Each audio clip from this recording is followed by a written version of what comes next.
안녕하세요. 오늘도 서연살롱을 찾아주셔서 감사합니다. 저는 30대 기혼 여성입니다. 점점 더 세상살이가 삭막해져가는 요즘 가슴 따뜻한 이야기 한 자락을 전해드리고자 이렇게 사연을 보내게 되었어요. 이야기의 시작은 제가 고등학교에 입학하던 봄이었습니다.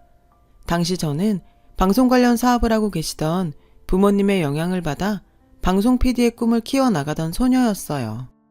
부모님 사업이 승승장구하던 시절이라 저는 부족함 없이 잘할 수 있었고 외동딸임에도 외로움을 느껴본 적 없을 만큼 많은 사랑을 받으며 자랐어요. 그러던 어느 날이었어요. 운동장에서 체육 수업을 하고 있는데 담임선생님께서 경황이 없는 얼굴로 달려오셨죠. 조퇴증 끊어왔으니까 들어가서 가방 챙겨 얼른. 마음 단단히 먹어야 돼. 담임선생님 말에 따라 저는 학교를 나섰고 그 뒤로는 기억이 잘 나지 않습니다. 기억이 잘려나간 필름처럼 드문드문 떠오를 뿐이거든요. 또렷하지 않지만 학교를 나선 저는 경찰 아저씨와 시신 안치소로 갔어요. 그리고 그곳에서 신원 확인을 위해 부모님의 시신을 확인하다가 기절을 하고 말았죠. 다음 기억은 장례식장에서 상주로서 누군지도 모르는 손님들의 조문을 받았던 모습이고요. 부모님을 납골당해 모신 기억도 나요. 교통사고라고 했어요. 지방 촬영 현장에 출장을 다녀오시던 부모님이 만취 상태로 역주행을 하던 차량과 충돌했다고 들었습니다. 그렇게 부모님은 마지막 인사 한마디 남기지 못하신 채 세상을 떠나셨어요. 갑작스레 부모님을 잃은 저는 한동안 친척집을 전전해야 했어요. 제 부모님 재산을 서로 차지하려 싸우는 모습들도 그저 지켜봐야만 했죠. 돈은 귀신같이 찾아서 빼가더니 정작 저를 데려다 키우려는 사람은 없더군요. 친가 쪽 사정들이 다들 좋지 않아서 다들 한 푼이라도 더 차지하려고 혈안이 되었더랬죠. 형제의 죽음에는 아랑곳 않고 말이죠. 내 새끼도 대출받아 대학 보내는 판에 돈이 썩어나서 쟤를 데려다 키워? 안 키울 거면 유산은 뱉어내시던가요. 저는 여기저기 떠넘겨지다 결국 인연을 끊고 지냈던 큰고모 집에 맡겨졌어요. 저를 본 큰고모의 첫마디는 이랬습니다. 남의 집이다 생각하면서 얌전히 지내. 족하고 나발이고 난 그런 거 모른다. 쥐 죽은 듯 없는 사람처럼 살아. 그게 우리한테 보답하는 길이다. 큰고모 내외가 어색하고 불편했던 저는 차라리 보육시설에 들어가길 원했어요. 타인에게 폐를 끼치며 살면 안 된다는 부모님의 가르침 탓이었죠. 하지만 현실을 알고는 포기하게 됐어요. 고등학생을 받아주겠다는 보육시설은 대한민국 어디에도 없었거든요. 결국 저는 자포자기하는 심정으로 큰고모 집에서 살 수밖에 없었어요. 그 외에는 방법이 없었으니까요. 부모님이 남겨주신 유산은 친가 쪽 사람들이 달려들어 모조리 뜯어갔고 큰고모 내외는 저를 맡아주는 조건으로 부모님이 운영했던 방송 관련 사업에 경영권을 승계하게 됐다고 들었어요. 지금 생각해보면 사실상 제일 큰 돈을 받은 거였죠. 그렇게 챙기고 저를 데려갔으면 적어도 보살펴주기는 해야 했지만 그분들에게는 처음부터 그럴 생각 자체가 없었어요. 큰고모 내외가 저에게 붙여준 호칭은 부모 없는 것이었어요. 호칭마저 이러니 대접은 오죽했겠어요. 그 시절 저는 없는 존재 취급을 받으면서 살아야 했어요. 그럼에도 꿋꿋하게 이겨냈어요. 꼭 원하는 대학에 합격해서 지옥 같은 집에서 벗어나고 성공한 방송 PD가 되어서 보란듯이 복수를 하리라. 이를 바득바득 갈며 공부했거든요. 그 결과 남들이 다 부러워하는 대학교 신문방송학과에 합격할 수 있었습니다. 그것도 4년 전액 장학금을 받으면서요. 저는 큰고모 내외에게 용돈 한 푼 받지 않고도 학교 생활을 할 수 있었어요. 자취방 월세를 포함한 모든 생활비는 과외와 알바로 해결했고 그러는 와중에도 꿈을 향해 달려나아갔죠. 힘겨운 생활이었지만 제 힘으로 살아갈 수 있었기에 뿌듯한 시간이었어요. 대학교 1학년 때는 태어나 처음으로 남자친구도 사귀게 되었어요. 동아리에서 만난 동급생이었죠. 행동 하나하나에 사랑을 받고 자란 티가 나는 남자였어요. 그 남자의 구김살 없는 모습에 저는 첫눈에 반해 제가 먼저 대시를 했고 그렇게 우리는 사귀게 되었어요. 남자친구는 힘겨운 제 인생의 유일한 오아시스였어요. 하지만 행복한 시간은 거기까지였어요. 남자친구가 군대에 가게 되었거든요. 저는 울어서 팅팅 부은 눈으로 남자친구를 훈련소에 들여보냈어요. 그리고 서울로 오면서 직감했죠. 이 남자와 오래도록 함께하게 될 것 같다고요. 그리고 그날부터 남자친구가 제대하는 그날을 손꼽아 기다리게 되었어요. 시간은 흘러 저는 대학을 졸업했어요. 그즈음 큰고모 내외가 운영해오던 부모님 사업이 부도가 났다는 소식을 들었죠. 고모부는 산더미 같은 빚을 감당할 수 없었던 나머지 도박에 손을 대버렸더라고요. 도박은 늘 그렇듯 더 큰 빚과 파멸을 불러왔고 그 여파는 방송국 공채시험을 준비하던 저한테까지 돌아왔어요. 가증스러운 낯짝으로 나타난 큰고모 내외는 저에게 처음으로 가족이라는 이름을 붙여주며 빚을 함께 갚아줄 것을 요구했어요. 처음엔 당연히 거절을 했죠. 제발 저 좀 그만 괴롭히세요. 저랑은 상관없는 돈이잖아요. 너희 피고 먹인 돈은 땅에서 솟았다던? 그 돈 저 데려오면서 다 받았잖아요. 그거 다 날려먹고는 무슨 염치로 저한테 이러시는 건데요. 가족끼리 염치는 무슨? 암튼 너도 우리 가족이니 책임도 같이 져야지. 안 그래? 그날 이후 두 분은 저를 스토커 수준으로 쫓아다녔고 필사적으로 피하던 저는 큰고모 내외가 제 주변 사람들한테 접근해서 금전적 피해를 입히자 견디다 못해 강요를 받아들이기로 했어요. 결국 제 이름으로 된 대출이 생겼고 마이너스 통장까지 만들게 되었죠. 그나마 사채빚은 없어서 다행이다 싶을 정도였어요. 제가 과외와 알바를 해서 번 돈까지 모조리 두 사람에게 들어갔어요.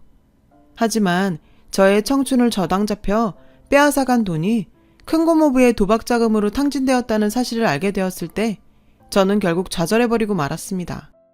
빚이 모두 없어지면 자유가 다시 돌아오겠거니 했던 희망이 사라진 거죠. 태어나 처음 해보는 좌절이었어요. 그게 참 힘들고 아픈 거더라고요. 저 혼자만 힘들면 모르겠는데 제가 힘들다는 이유로 저도 모르는 사이 주변에 어둠을 뿌리고 있더라고요. 제가 아끼던 사람들을 감정 쓰레기통 취급을 하고 있었고 그렇게 저는 서서히 외톨이가 되어갔어요. 오직 대학교 1학년 때부터 만나왔던 남자친구만이 저의 곁을 지켜주었죠. 하지만 한참 삐뚤어져 있던 저는 구김살 하나 없이 맑은 남자친구가 괜히 밉더라고요. 그래서 늘 못된 말들만 쏟아냈어요. 힘들어 본 사람들은 아마 알 거예요. 그때 제가 남자친구에게 했던 말들이 사실은 저에게 하는 화풀이였다는 걸요. 저는 남자친구가 미웠던 게 아니라 제 자신이 미웠던 거예요.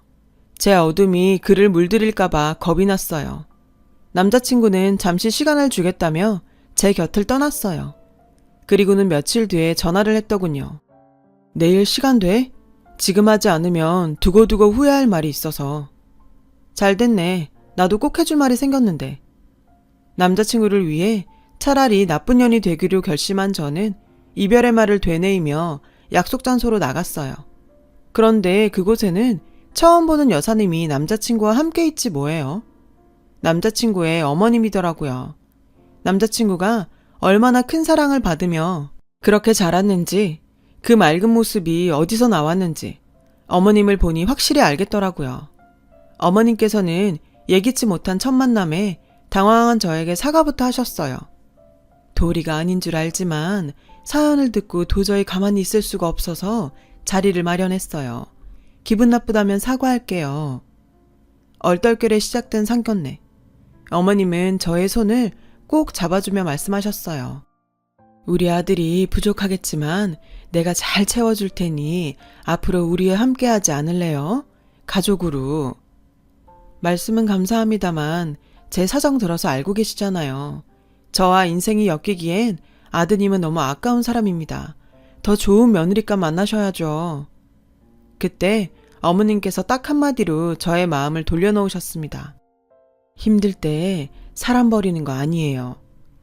처음 만났던 날 남자친구에게 이미 반했었고 어머님과의 첫 만남에서 두 번째로 반해버린 저는 감히 결혼을 결심했어요. 하늘이 내려주신 것 같은 두 사람을 놓치기 싫었거든요. 나에게도 행복한 가정이 생길 수 있다는 희망에 부풀었어요. 그런데 결혼이라는 게 돈이 참 많이 들더라고요. 가진 거라곤 빚뿐이고 외톨이 신세라 축의금도 기대할 수 없었던 저에게 결혼을 준비하는 과정 하나하나가 부담이었고 면목 없는 순간들의 연속이었어요. 하지만 부담은 오래가지 않았습니다. 예비 시어머니께서 남자친구 몰래 저를 불려다 앉혀놓고는 큰 금액이 들어있는 통장을 건네며 말씀하셨거든요. 부담 갖지 말고 쓰렴. 제가 이 돈을 어떻게 받아요, 어머님? 어머님 아니고 엄마. 결혼 얘기 꺼내면서 난 이미 널 내 딸로 받아들였단다. 그리고 딸 체면은 엄마가 세워주는 거잖니? 예비 시어머님의 감사한 배려 덕분에 결혼 준비는 잡음 하나 없이 순조롭게 진행되었어요. 결혼식 전날에는 시어머니와 함께 부모님을 모신 낙골당으로 갔어요. 시어머니께서 가자고 하시더라고요. 시어머니께서는 부모님의 영전 앞에 커다란 국화꽃 한 다발을 올려놓고는 어른끼리 할 얘기가 있으시다며 제게 자리를 피해달라고 하셨어요. 어머님 말씀에 자리를 피하기는 했지만 무슨 이야기인지 너무 궁금하더라고요. 그래서 뒤쪽에 몰래 서 있었습니다. 그리고 들었죠. 시어머니께서 제 친부모님께 하시는 약속의 말을요. 저도 한낱 사람인지라 친부모처럼 대해주겠다는 약속까지는 못 드려요. 하지만 제가 두 분을 뵙게 되는 날 사돈내외 앞에 부끄러움 없도록 잘하겠습니다. 시어머니의 말에 목이 메어왔어요. 그날 저는 시어머니를 꼭 껴안고는 아이처럼 엉엉 울었어요. 부모님이 돌아가셨던 날보다 더 많이요. 그렇게 저는 누구보다 행복하고 성대한 결혼식을 올릴 수 있었어요. 시어머니께서는 아무리 엄마 해도 시모는 시모라면서 신혼집에 되도록 방문하지 않으려고 하셨어요. 그래도 상관없었어요. 제가 매일같이 엄마를 찾아뵈었거든요. 엄마 품에서 시간을 보내고 싶어서요. 하루 종일 엄마랑 시시콜콜 수다를 떨며 저를 집어삼켰던 어두운 그림자를 조금씩 지워나갔어요. 덕분에 용기를 낸 저는 지난날 저로 인해 상처를 받았던 주변 사람들을 찾아가 사과를 했어요. 엄마를 닮아가는 저의 모습이 좋아 보였던 덕분일까요? 모두들 저를 이해해 주었고 용서해 주었어요. 우리 부부가 꽃길만 걷길 응원하면서요.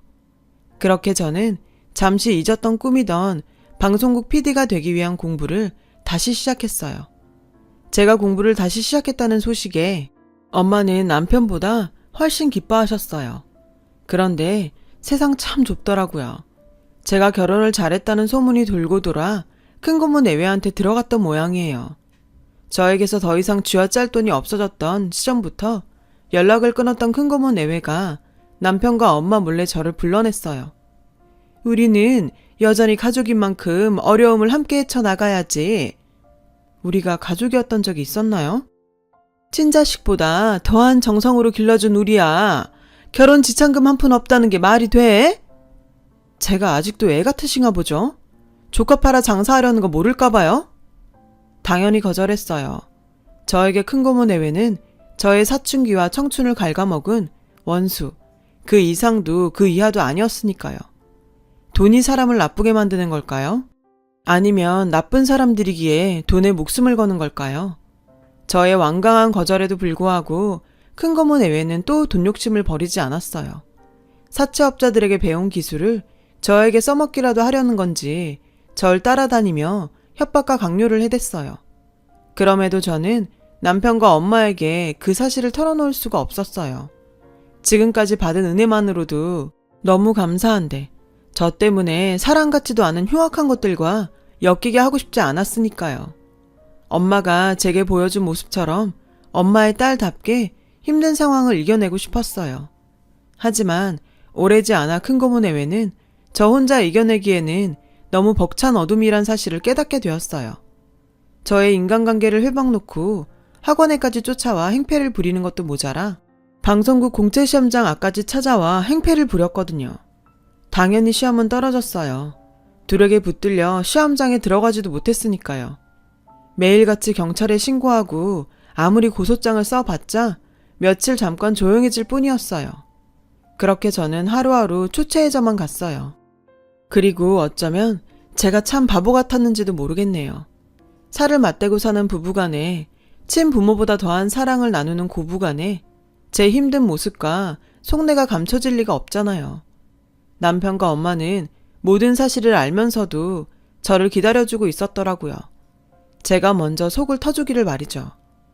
그래서 제 자존심이 상하지 않게 사태를 해결할 수 있게 되기를 바라면서요. 그런 가족의 마음을 눈치채지 못한 사이 큰 고모 내외의 마수가 남편과 엄마한테 뻗쳤어요. 남편이 경영하는 사업체에 자신들과 자식들을 임원으로 넣어달라느니 엄마의 유산을 미리 땡겨서 저에게 넘기라느니 하면서요. 그 유산 미리 땡겨받으면 자기들이 뺏어가리라는 것은 너무너무 뻔한데 말이죠. 심지어 사채업자들이 남편과 엄마에게 들락거리게 만들더군요. 뒤늦게 사실을 알게 된 저는 너무도 죄송한 마음에 이혼을 결심했습니다. 모든 걸 제가 떠안고 떠나야 남편과 엄마를 큰 고모 내외한테서 떨어뜨릴 수 있으니까요. 답답한 행동인 건 알지만 부모 없이 지금껏 겨우 버텨온 제가 그 당시에 떠올릴 수 있었던 방법은 많지 않았어요. 그때 저는 아직 약했고 이혼은 제 딴엔 최선의 용기였거든요. 하지만 저에게는 엄마가 있었죠. 엄마는 저를 놓지 않으셨어요. 이혼을 결심한 제가 마지막 기대를 걸고 큰 고모 내외를 회유하기 위해 만든 자리에 남편과 함께 찾아오셨더라고요. 남편과 엄마의 모습을 본 큰 고모는 제 얼굴에 음식을 부으면서 차마 글로 옮길 수도 없는 욕설들을 퍼부었어요. 엄마 아빠 없는 것이 어디 차리구분 못하고 가족 일에 외간 사람을 앉혀? 그때 무언가가 휙 날아들어 큰 고모 내외의 낯짝을 강타했어요. 엄마가 던져버린 서류 뭉치였죠. 제가 상황을 파악하기 무섭게 엄마의 굳은 목소리가 들려왔어요. 늘 기품 있고 자애롭던 엄마가 처음으로 격분한 모습은 심장이 짜릿할 정도로 매서웠어요. 당신들이 지금까지 내 며느리한테 무슨 짓을 저질렀는지 법정에서 한번 떠들어 볼까? 단언컨대 난 우리나라에서 제일 비싸고 제일 승률 높은 로펌에 의뢰할 거예요. 당신들이 저지른 만행들을 제대로 벌받을 수 있게 할 거라고요. 인간으로 태어났으면 인간구실을 해야지. 어떻게 짐승만도 못하게 살아. 하물며 피 한 방울 안 섞인 남한테도 그렇게는 안 할 거야. 가지고 가서 읽어봐. 앞으로 법정에서 다투게 될 일들이니까. 그리고 명심해. 난 선처 같은 건 안 해. 특히나 당신들 같은 짐승들한테는. 엄마가 던진 서류 뭉치는 제 대학 동기들의 진술서였어요. 제가 그동안 얼마나 저 두 인간들에게 고통받고 착취당하며 살았는지가 고스란히 적힌 기록들이었죠. 큰 고모 내외는 잠시 눈치를 살피더니 서류를 집어 읽어내려갔어요. 그 모습을 보며 엄마가 그러셨어요. 부모 잃은 조카를 사랑으로 보다듬어줄 생각은 않고 학대도 모자라 알바 뛰며 번 돈까지 착취를 해? 협박해서 대출받게 하고 마이너스 통장까지 긁어다가 노름판에 쏟아붓고 당신들처럼 대먹지 않은 것들은 모조리 격리해서 깜빵에 쳐 넣어야 돼. 왜? 내가 못할 것 같아? 똑똑히 지켜봐. 내가 하나 못하나. 안 있는 게 좋을 거야. 내 며느리 뒤엔 내가 있다는 거. 섣불리 건드렸다간 당신들 자식까지 얼굴 못 들고 다니게 할 테니까. 조만간 법정에서 보자고. 내가 당신 자식들 돌반지까지 모조리 다 뺏어줄 테니까. 그제야 상황이 파악된 큰 고모 내외는 엄마 앞에 납작 엎드려 싹싹 빌었어요. 다시는 제 앞에 안 나타날 테니 제발 용서해달라고 애원을 했죠. 하지만 엄마는 눈썹 하나 까딱 안 하곤 자신의 바지가랑이를 잡고 비는 큰 고모 내외를 걷어차고 나가셨어요. 저 역시 남편과 함께 식당을 나섰어요. 안에서 큰 고모와 고모부가 서로 탓을 하며 싸우는 소리가 밖에까지 들렸어요. 집으로 가는 차 안에서 엄마는 저를 혼내셨어요. 엄마가 뭐라 그랬니? 어려울 때 사람 버리는 거 아니라고 했지? 우릴 그런 사람으로 만들 작정이었어? 엄마랑 남편 뒀다 뭐하니? 엄마가 널 그렇게 가르쳤니? 그 꾸지람을 듣는 내내 얼마나 가슴이 벅찼는지 몰라요. 부모님을 그리워하며 살았던 저는 어쩌면 사랑 가득한 꾸지람마저 그리웠던 건지도 모르겠어요. 엄마는 저의 그런 아픔까지 모두 헤아리고 있었던 것 같았어요. 엄마는 앞으로는 무슨 일이 있어도 혼자 해결할 생각 말고 엄마나 남편한테 도움을 청하라고 하셨어요. 자식이 저런 것들한테 당하는데 손 놓고 있을 부모가 어딨냐면서요. 그리고는 울먹이는 저를 안아주셨어요. 그날 엄마 품이 세상 무엇보다 포근하고 따뜻했어요. 결국 엄마는 로펌에 소송 의뢰를 했어요. 그동안 큰 고모 내외가 저에게 돈을 뜯어간 것과 제 주변 사람들을 볼모로 협박했던 일, 그리고 무엇보다 제 부모님 회사를 멋대로 뺏어가 부도를 낸 것까지 모조리 걸었어요. 엄마가 그러더라고요. 솔직히 큰 고모 내외한테 돈을 받아낼 생각은 전혀 없다고요. 그럴 능력도 없는 사람들인 거 안다고요. 목적은 형을 살면서 반성하게 하는 거였죠. 교도소 안에서 자신들이 저지른 죄값을 톡톡히 받으며 저한테 저지른 잘못들을 매 순간 뼈저리게 떠올리며 고통받으라고요. 그러면서 엄마가 꼭 그렇게 되도록 할 거라고 하셨어요. 내 딸을 괴롭힌 인간들에겐 자비는 없다면서요. 아무도 저한테 함부로 할 수 없도록 엄마가 이빨을 세우며 싸워주겠다고요. 그러니 주눅들지 말고 어깨 펴라고요. 1년 가까이 진행되던 재판의 결과가 나왔어요. 당연히 저는 승소를 했죠. 결국 큰 고모와 큰 고모부는 징역살이를 하게 되었어요. 엄마가 선임한 대형 로펌 변호사가 꽤 일을 잘했더라고요. 드디어 저는 긴 시간 저를 괴롭혀왔던 거머리 같은 인간들을 떼어낼 수 있었어요. 용감한 나의 엄마 덕분이었죠. 그날 우리 가족은 축배를 들었어요. 얼마 뒤 저는 방송국 프로듀서가 되기 위한 공채 시험 준비도 다시 시작했어요. 엄마는 늦가기 수험생이 된 딸을 지극정성으로 뒷바라지 해주셨죠. 마침내 저는 합격 통보를 받았습니다. 비록 메이저 방송국은 아니지만 그래도 간절히 원하던 방송 PD가 된 거죠. 합격 통보를 받은 그날 엄마는 처음으로 제 앞에서 눈물을 흘리셨어요. 제가 너무 기특하고 자랑스럽다면서요. 이게 벌써 5년 전 이야기네요. 현재 저는 육아휴직 중이에요. 다음 달이면 첫 아이가 태어나거든요. 엄마는 벌써부터 손주를 안아볼 생각으로 들떠 계세요. 아이를 낳으면 엄마가 봐줄 테니 걱정 말라시면서요. 저는 아무래도 전생의 나라를 수십 개는 구한 모양이에요. 그러지 않고서는 어떻게 이런 엄마를 만날 수 있겠어요. 오늘도 저는 엄마의 사랑을 듬뿍 받으며 태교를 하고 있어요. 우리 엄마처럼 멋지고 아름다운 딸을 낳기를 기도하면서요. 엄마, 다음 생에는 제가 엄마의 엄마로 태어나고 싶어요. 저에게 주시는 사랑보다 더 큰 사랑을 드리고 싶어요. 정말 고맙고 사랑합니다. 제 긴 사연을 들어주셔서 감사합니다. 들어주신 모든 분들의 가족들도 항상 안녕하시길 바랍니다. 여러분, 사연 댓글에 응원과 현명한 조언 부탁드려요. 좋아요와 구독은 저에게 큰 힘이 됩니다. 오늘도 좋은 일 가득하세요.